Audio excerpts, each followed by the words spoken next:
done a lot of work with our U.S. Army Rangers, and I still remember the story where I was working at one particular base, and I had the commanding officer as well as the sergeant major, who was in charge of all the enlisted men, there at the same time.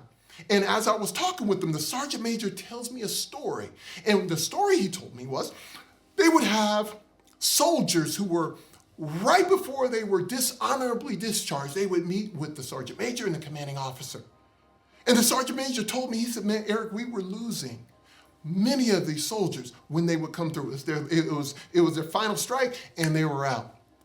He goes, but we were able to turn it completely around in a short amount of time. And I said, sir, how did you do that? Did you lower the standard? Did you change the accountability? He said, no, Eric, we did none of that. Our standard never changed. Accountability was the same. He said, I did one thing. I said, what's that? He goes, I stopped having amnesia. I said, sir, what do you mean by that? He said, I finally told the truth. I told these soldiers that there was a day in my experience that I also sat in that same chair, that I had a substance abuse problem, that I had almost lost all of this, that I was like, and how did that change everything? He says, because I became a walking example that there's life after a mistake. So what I'm challenging every single leader here, I am not saying we want to make mistakes and we want to have failure.